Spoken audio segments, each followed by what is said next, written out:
Power of stock YouTube channel से 12 ऐसा important lesson जो मैंने सीखा है, आज मैं वही आप लोगों के सामने शेयर करने जा रहा हूं।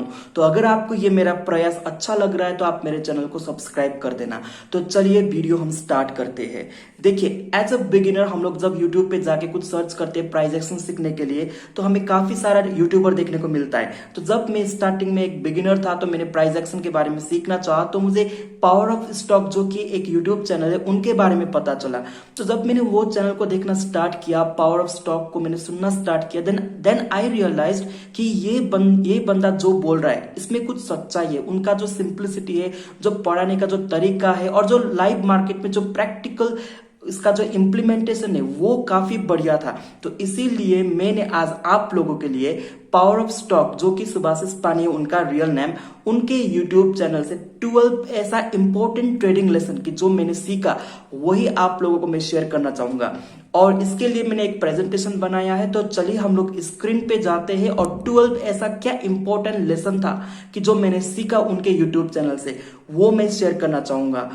तो अभी हम आ चुके हैं स्क्रीन में और मैंने आप लोगों के लिए एक प्रेजेंटेशन तैयार किया है कि 12 important lesson I learn from power of stock. तो अभी हम ये लेसन को यहीं से जानना स्टार्ट करते हैं। तो सबसे पहला लेसन की जो मैंने उनसे सीखा, वो बोलते हैं प्राइस इज एवरीथिंग।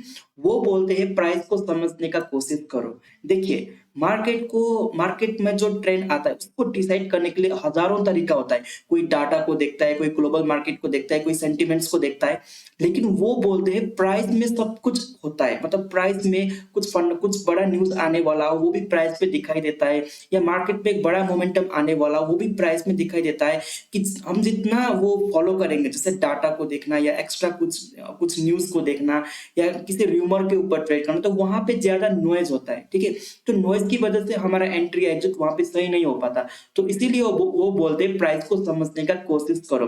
वो बोलते हैं प्राइस किस तरीके से मूव करता है, मार्केट के साथ बैठो, वो प्राइस के साथ सिंक रहो, ऐसा बोलते हैं। तो यहाँ से ये लेसन देखने को मिला कि जितना हम प्राइस को देखेंगे, जितना हम प्राइस पे इंपॉर्टेंस देंगे, तो उतना हमें मार्केट के ऊपर पकड़ आएगा। तो इसीलिए हमें प्राइस के ऊपर फोकस करना चाहिए कि प्राइस क्या बोल रहा है। प्राइस का अपना भाषा होता है, तो वो प्राइस का भाषा समझने के लिए हमें टाइम देना पड़ेगा, उसको सीखना पड़ेगा। एंड लेसन नंबर 2, वो बोलते हैं कि फर्स्ट पुल बैक में हम लोग बाई सेल नहीं करते। अब जैसे देखिए, मार्केट एक ट्रेंडिंग मूव दे रहा है, जैसे ये केस में मार्केट यहाँ नीचे की ओर आ रहा है। ठीक है, यहाँ पे मार्केट नीचे की ओर आया तो ये फर्स्ट पुल बैक होता है। तो ये फर्स्ट जो पुल बैक होता है ये जनरली बाइंग के लिए नहीं होता, क्योंकि ये ट्रेंड और नीचे कंटिन्यू हो सकता है। ठीक है, लेकिन फिर यहाँ से मार्केट एक बार ऊपर की ओर जाने का कोशिश करता है। तो यहाँ पे हमें अब मार्केट यहाँ से यू टर्न लेने वाला है, तो ऐसे करके यहाँ पे बाइंग नहीं करना है, क्योंकि यहाँ पे हम लोग फंस सकते हैं। फिर मार्केट यहाँ नीचे की ओर आता है, तो फिर मार्केट यहाँ से एक पुल बैक देता है। फिर नीचे आने के बाद जब दूसरे टाइम यहाँ पे ब्रेकआउट देता है, तब हमको यहाँ पे बाइंग करना होता है। और यहाँ पे ये सेलिंग के लिए भी वैसा ही होता है। जैसे मार्केट यहाँ ऊपर की ओर गया, यहाँ पे फर्स्ट पुल बैक में, ये पुल बैक में हम लोगों को या सेलिंग के लिए नहीं देखना होता है। फिर मार्केट ऊपर की ओर जाता है, यहाँ पे भी हमें सेलिंग के लिए नहीं देखना होता है। फिर मार्केट यहाँ पे नीचे गिरा, ठीक है, फिर मार्केट यहाँ पे ऊपर ही गया।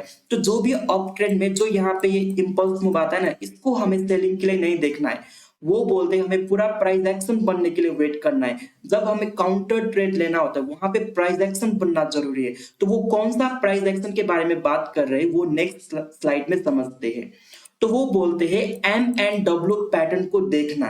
देखिए, जब मार्केट यहाँ पे नीचे आ रहा था, ओके, नीचे आने के बाद मार्केट यहाँ पे ऊपर की ओर गया, तो वो बोलते हैं यहाँ पे फर्स्ट पुल बैक में हम इसको बाइंग नहीं करेंगे, हम यहाँ पे प्राइस एक्शन बनने का वेट करेंगे। अब देखिए, यहाँ मार्केट नीचे की ओर आया, फिर नीचे की, और जब ये यहाँ आया तो इसने प्रीवियस स्विंग को ब्रेक नहीं किया। फिर मार्केट ने यहाँ ऊपर के साथ मोमेंटम किया और ऊपर का स्विंग को ब्रेक किया, तो यहाँ पे बन गया डब्ल्यू पैटर्न। ठीक है, तो वो बोलते हैं डब्ल्यू एंड एम पैटर्न को देख के हम रिवर्सल के लिए प्लानिंग कर सकते हैं। जैसे यहाँ मार्केट नीचे की ओर आया, फर्स्ट पुल बैक में हम लोग बाय नहीं करते, यहाँ पे डब्ल्यू पैटर्न बनाया, फिर इसने ब्रेकआउट दिया, तब जाके ऊपर की ओर एक मोमेंटम आया। तो वैसे ही मार्केट यहाँ ऊपर की ओर जा रहा था, फर्स्ट पुल बैक में हम लोग यहाँ सेलिंग के लिए नहीं देखेंगे। ओके, फिर मार्केट यहाँ ऊपर की ओर गया, तो जब इसने यहाँ पे एक एम पैटर्न बनाया, तो यहाँ पे हमें सेलिंग के लिए देखना है। तो वो ऐसे रिवर्सल को प्लान करना है। तो ये पॉइंट भी पावर ऑफ स्टॉक हर एक वीडियो में बात करते हैं, जो उनका डेली एनालिसिस रहता है निफ्टी बैंक निफ्टी का, वहां पे भी वो ये पैटर्न के बारे में बोलते हैं। और फोर्थ पॉइंट जो मैंने उनसे सीखा है वो बोलते हैं vertical up move does not sustain. देखिए मार्केट जब एक वर्टिकली अप मूव देता है तो वो ज्यादा दिन तक वो नहीं टिकता। उनका ये कहना है कि जब मार्केट या वर्टिकली अप मूव दे रहा है, ठीक है, तो यहाँ पे जितने भी बायर्स है ना उनको छोटे टाइम में एक अच्छा प्रॉफिट दिख रहा है। तो जब मार्केट यहाँ पे थोड़ा नीचे आने का कोशिश करता है तो ये बायर लोग अपने प्रॉफिट को बुक कर सकते हैं, तो उस वजह से मार्केट यहाँ तेजी के लिए आ सकता है।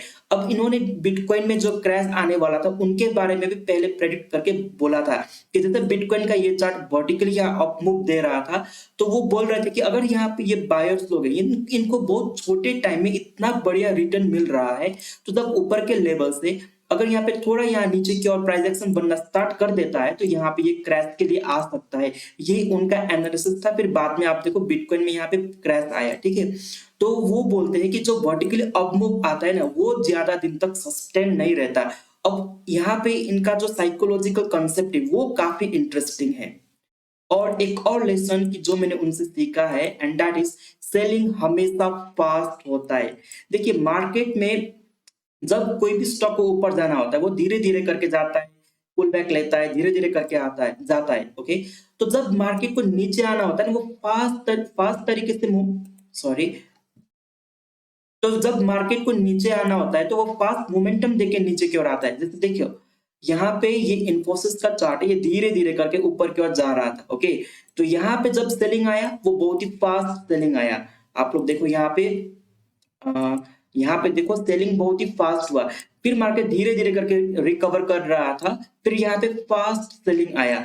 तो वो बोलते हैं सेलिंग हमेशा फास्ट होता है। और उनका ये भी कहना है कि जब भी मार्केट में उन्हें सेलिंग का अपॉर्चुनिटी दिखता है तो वहां पे वो ज्यादा क्वांटिटी के साथ एग्रेसिवली सेलिंग के लिए देखते हैं, क्योंकि सेलिंग में ज्यादा पैसा मिलता है। और उनका जो कोरोना के टाइम में जो क्रैश आया था तो वहां पे उन्होंने 2 लाख रुपीज को यूज करके 60 लाख रुपीज बनाया था, ठीक है। तो उनका ये एनालिसिस पहले से ही था कि सेलिंग हमेशा फास्टली होता है। तो जब मार्केट में क्रैश आता है या कुछ भी होता है तो मार्केट बहुत तेजी से नीचे की ओर आता है। तो ये कंसेप्ट भी अगर आप चार्ट में देखेंगे तो आपको समझ में आएगा। अब जब हम स्टॉक मार्केट की बात करते हैं ना तो ये केमिस्ट्री पढ़ना जैसा है, क्योंकि केमिस्ट्री में there is always exceptional case. तो स्टॉक मार्केट में भी एक्सेप्शनल केस होता ही, और वो खुद बोलते हैं कि nothing is 100% in stock market, ठीक है। तो हमें हमें यहाँ पे थोड़ा थोड़ा यहाँ पे ज्यादा मोमेंटम दिख रहा है बाइंग के लिए, लेकिन अगर आप मैक्सिमम देखो तो सेलिंग हमेशा फास्ट एंड फ्यूरियसली होता है। तो उसके बाद वो एक और लेसन की जो मैंने उनसे सीखा वो बोलते हैं ट्रेंडिंग मार्केट के बाद एक वोलेटाइल मार्केट आता है, फिर मार्केट साइडवेज जाता है और फिर जाके मार्केट अपना एक अगला ट्रेंड को डिसाइड करता है। अब आप लोग यहाँ पे देखिए मार्केट यहाँ नीचे की ओर आ रहा था, सॉरी, ओके। आप लोग यहाँ पे देखो मार्केट नीचे की ओर आ रहा था, ठीक है, मार्केट नीचे की ओर आ रहा था। तो मार्केट एक ट्रेंडिंग था, तो यहाँ पे देखो मार्केट साइडवेज और वोलेटाइल हो गया, ओके। यहाँ पे साइडवेज और वोलेटाइल हो गया। फिर मार्केट में यहाँ दूसरा ट्रेंड ट्रेंड देखने को मिला नीचे की साइड। तो उसके बाद आप लोग देखो फिर मार्केट यहाँ पे वोलेटाइल टू साइडवेज हो गया। फिर मार्केट ने जब ऊपर के साइड ब्रेकआउट दिया तो अच्छा मोमेंटम ऊपर के साइड देखने को मिला। तो वो बोलते हैं मार्केट एक फेज में चलता है, एक ट्रेंडिंग मार्केट आता है, उसके बाद मार्केट वोलेटाइल एंड साइडवेज होता है, लेकिन फिर उसके बाद मार्केट में डिसाइड होता है कि ये ऊपर जाना है या फिर इसको नीचे जाना है। तो ये कंसेप्ट भी अगर आप चार्ट में जाके देखोगे ना तो आपको बहुत ही बढ़िया नॉलेज मिलेगा। तो ये हमें जानना है और ये पॉइंट मैंने सीखा है, ओके। और उसके बाद एक और इम्पोर्टेंट लेसन की जो मैंने उनके YouTube वीडियो से सीखा है अबाउट ब्रेकआउट टाइमिंग। वो बोलते हैं कि जो भी ब्रेकआउट 12 ओ क्लॉक के बाद आता है या 12:30 के बाद जो भी ब्रेकआउट आता है वो ब्रेकआउट सस्टेन होने का चांस बहुत ही हाई होता है। अब मॉर्निंग आवर में जो भी ब्रेकआउट होता है वो शायद फेल हो सकता है, लेकिन जो लेटर हाफ में मार्केट में जो ब्रेकआउट आता है वो शायद सस्टेन कर सकता है, क्योंकि उनका कहना ये होता है कि 12:30 के बाद आप मार्केट खत्म होने के लिए, ओके, 12:30 या 1 ओ क्लॉक के बाद मार्केट खत्म होने के लिए उतना टाइम बचा नहीं है। तो जो प्रोफेशनल ट्रेडर होता है उनको मार्केट को कहीं ले जाकर के क्लोज करना होता है। तो इसीलिए यहाँ पे मार्केट में एक डायरेक्शनल मोमेंटम आ सकता है ब्रेकआउट के बाद। तो आप ये पॉइंट को भी चार्ट में आप ऑब्जर्व कर सकते हो। तो ब्रेकआउट टाइमिंग उनके लिए बहुत ही इंपॉर्टेंट है। और एक और इम्पोर्टेंट लेसन की जो मैंने उनके वीडियो से सीखा वो है कि शार्प अपसाइड मोमेंटम आने के बाद मार्केट वर्टिकली नहीं गिरेगा, और जब मार्केट में एक शार्प फॉल आता है तो मार्केट वर्टिकली उसको रिकवर नहीं करेगा। और आपको यहाँ पे बता दो ये डॉक्टर रेड्डी में यहाँ पे मार्केट शार्पली गिरा था, ठीक है। अब जब मार्केट यहाँ पे ऊपर के साइड जाने का कोशिश किया, तो जब मार्केट यहाँ ऊपर के साइड जाने का कोशिश किया, तो वो खुद बोलते कि यहाँ पे एक पॉइंट तो कि फर्स्ट पुल बैक में हम इसको बाइंग नहीं करते। अब एक चीज और यहाँ पे है कि ये जब शार्प डाउनफॉल आने के बाद जब मार्केट यहाँ पे से रिकवर करता है, तो ऊपर के लेवल पे इसको रेजिस्टेंस मिलता है, तो रेजिस्टेंस से टकराने के बाद फिर मार्केट नीचे की ओर आता है, ठीक है। तो शार्प डाउनफॉल आने के बाद मार्केट जब ऊपर की ओर जाता है, तो इसको रेजिस्टेंस हिट करता है, फिर मार्केट यहाँ नीचे की ओर आता है। अब जब मार्केट में एक शार्प अपसाइड मोमेंटम होता है, लेकिन जब मार्केट नीचे आता है तो इसको यहाँ पे सपोर्ट हिट करना पड़ता है, तो उस वजह से मार्केट ऊपर के साइड बाउंस बैक ले सकता है। मार्केट में शार्प अप मूव था, मार्केट नीचे आया, सपोर्ट को हिट किया, फिर मार्केट ऊपर की ओर गया।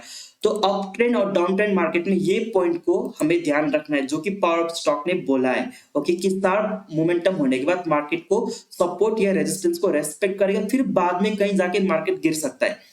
अब आप जब ये पॉइंट को कुछ पेनी स्टॉक्स में या कुछ छोटे छोटे कंपनी के स्टॉक्स में देखोगे तो ये उतना लागू नहीं होता, लेकिन जो मेजर मेजर ट्रेडिंग स्क्रिप्ट होता है ना, वहां पे ये जो पॉइंट उन्होंने बोला है, ये मैक्सिमम टाइम ये लागू होता है। तो ये पॉइंट को आपको समझना है।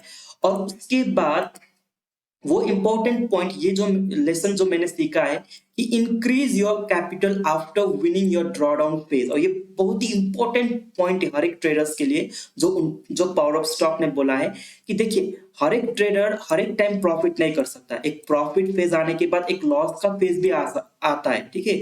तो उनका ये कहना है कि हमें ट्रेडिंग अकाउंट में कब पैसा एक्स्ट्रा डालना है, वो तभी डालना है जब हमें एक प्रॉफिट का फेज आया, ओके।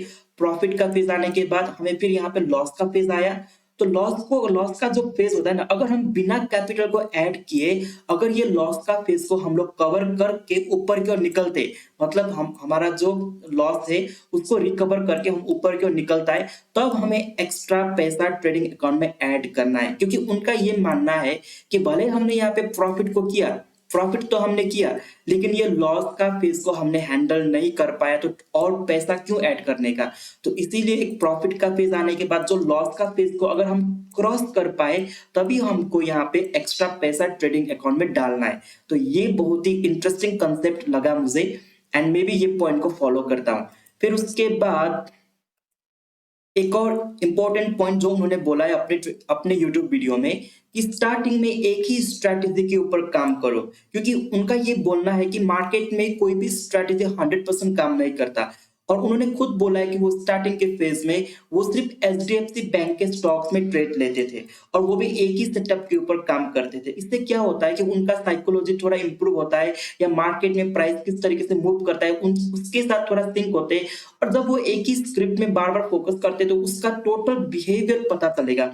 जैसे ये दुनिया में हर एक इंसान का अलग अलग बिहेवियर होता है, उनका हर एक अलग अलग कैरेक्टर होता है, तो वैसे ही हर एक ट्रेडिंग स्क्रिप्ट का अलग अलग अपना बिहेवियर होता है। रिलायंस का चार्ट का बिहेवियर और इन्फोसिस चार्ट का बिहेवियर, भले ही प्राइस एक्शन वहां पे काम करता है, कैटलिस्टिक एक ही होता है, एक्सचेंज एक ही है, ठीक है, ट्रेडिंग प्लेटफॉर्म एक ही है, लेकिन स्टॉक का जो बिहेवियर होता है ना, उसको हमें कुछ मतलब उसमें कुछ फर्क होता है। तो उनका ये बोलना है कि स्टार्टिंग में एक या दो ही स्क्रिप्ट के ऊपर काम करना है, और उसको टोटली ऑब्जर्व करना है, और एक ही स्ट्रैटेजी को यूज करना है। और जब हम वो स्ट्रैटेजी को मास्टर करेंगे, उसके ऊपर कुछ प्रॉफिट लेके आएंगे, तब हमें और स्ट्रैटेजी के ऊपर और सेटअप के ऊपर हम लोग देख सकते हैं। तो उन्होंने यही बोला है। और स्टार्टिंग के टाइम में वो HDFC बैंक में कंटिन्यूसली हर एक दिन ट्रेड करते थे, तो उन्होंने बोला कि उससे उनका ट्रेडिंग का स्किल बहुत डेवलप हुआ है, ठीक है। तो हमें वैसा ही करना है। और उसके बाद एक इंपॉर्टेंट लेसन जो उन्होंने बोला है, दैट इज कि मेरा PNL देख के टेम्पटेशन मत होना, इसमें मेरा इयर्स का एफर्ट है। देखिए, उनको भी पता है कि जब वो उनका अपना PNL दिखाएंगे, तो वहां पे कई सारे बिगिनर्स लोग टेम्पटेशन होके ट्रेडिंग में आएंगे, बड़ा कैपिटल लोन लेके आएंगे, फिर वहां पे मार्केट में बड़ा लॉस करेंगे। तो वो हमेशा बोलते हैं कि जो उनका प्रॉफिट है, इसमें सालों साल का मेहनत है, वहां सालों साल का एफर्ट है। अब कई सारे लोग मार्केट में लोगों को लूटते हैं, जैसे कि बड़ा बड़ा प्रॉफिट दिखाया, फिर हमारा कोर्स लेने के लिए आओ, ऐसे करके लोगों को लूटते हैं। तो वो पहले ही बोलते हैं कि जो प्रॉफिट मार्केट में बनता है, लेकिन इसके लिए सालों साल का एफर्ट लगता है। भले आपके पास आज कैपिटल है, लेकिन आप बिगिनर, तो मार्केट वो पैसा आपसे ले लेगा। तो इसीलिए स्किल होने के बाद, आप सालों साल का एक्सपीरियंस देने के बाद, आप भी एक बड़ा प्रॉफिट बना सकते हैं, और वो वही बात बोलते हैं।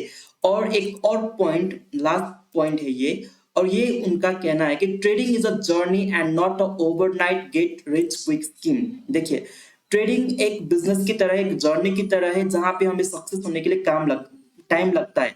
और वो ये बात खुद बोलते हैं कि जो भी लोग उनका प्रॉफिट देखते हैं या फिर उनका ट्रेडिंग का जो स्टाइल देख के लोग बोलते हैं कि हमें भी ऐसा ट्रेड करना है, तो वो खुद बोलते हैं कि trading is not a overnight journey. यहाँ पे आप लोगों को सालों साल टाइम देना पड़ता है। वो खुद बोलते हैं कि हमें किसी भी पर्टिकुलर स्ट्रेटेजी के ऊपर एक साल काम करो, उसके ऊपर देखो, मार्केट को ऑब्जर्व करो। और वो ये भी बोलते हैं कि जितना हम चार्ट के साथ रहेंगे, जितना हम मार्केट के साथ रहेंगे, उतना हमें मार्केट को समझ में आएगा।